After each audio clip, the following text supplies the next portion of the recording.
Ce type d'échange est tout à fait fondamental pour le renforcement. D'abord parce que vous mettez au contact des entrepreneurs de chaque côté et puis que vous identifiez au fond ce qui coince. Parce qu'on oublie de dire qu'il y a un siècle, tout était plus simple. Je veux dire, la plupart des manufactures horlogères faisaient faire leurs aiguilles, par exemple, ou leurs cadrans au pied des Voirons, à Salange, que sais-je. Et puis tout s'est complexifié. C'est vrai qu'il y a eu 2 guerres mondiales et l'administration française, sans vouloir être méchant avec cette administration, est quand même d'un taux de complication relativement majeur et surtout qui nous est inconnu parce qu'on est dans 2 ordres juridiques différents. Je suis à peu près sûr qu'un entrepreneur français pourrait dire la même chose de notre administration parce qu'il ne la connaît pas. C'est donc aussi une occasion d'échanger sur ces difficultés qu'on rencontre. Moi, je prends toujours comme exemple la garantie décennale pour la construction du bâtiment. Nos entrepreneurs râlent, mais ils oublient que les entrepreneurs français, ils sont astreints eux aussi. Et après, c'est donc plutôt une question d'ordre juridique que de volonté de monter des barricades. C'est quelque chose qui doit se résoudre par le contact. Et ces contacts de part et d'autre avec des gens qui vont s'enrichir, qui vont travailler ensemble, va évidemment faciliter l'adaptation d'un certain nombre de procédures administratives dans l'idée d'une simplification dans un bassin de vie, parce qu'on est dans un bassin de vie dont l'unité n'est plus à démontrer. Tous les entrepreneurs genevois sont heureux de pouvoir avoir des contacts, soit des contacts de collaboration entrepreneuriale, soit des marchés. On oublie qu'une entreprise est souvent consommatrice des biens d'une autre entreprise et vice-versa.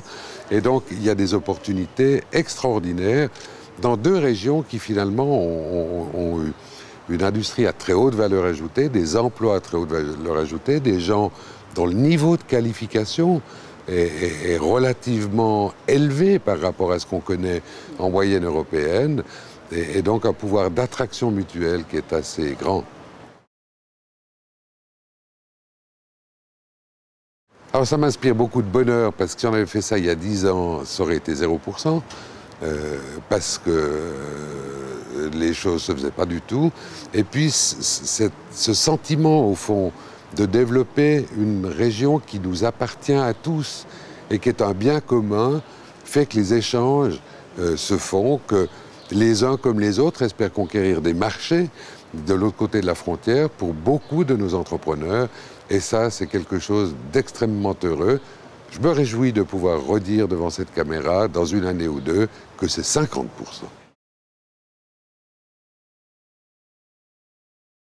La plupart de nos entreprises sont des entreprises exportatrices. Plus de la moitié de ce qui est produit à Genève sont des biens exportés. Alors, dans les choses très classiques, comme étant connues et reconnues à l'international, mais pas forcément juste dans la France voisine, il y a bien sûr l'horlogerie, il y a bien sûr la chimie, une chimie un peu particulière, c'est pas la chimie bâloise, c'est la chimie des arômes et des parfums. Genève a 40% du marché mondial des arômes et des parfums sur 2 entreprises à Genève, une familiale, une plus classique. C'est donc extrêmement intéressant. Mais il y a aussi le négoce international. Dans le négoce international, par définition, il est international. Il y a le secteur bancaire, l'industrie bancaire, qui est aussi un fleuron, malgré les attaques dont elle a fait l'objet. Elle s'est rapidement restructurée, elle va terminer ça. La paix des braves est pratiquement signée. Et je suis sûr que ça... Et puis, il y a un secteur dont j'aimerais parler, parce que là, il y a encore beaucoup de choses qui coincent, alors même que de part et d'autre de la frontière, on est remarquablement excellent. C'est l'industrie primaire, c'est l'agriculture.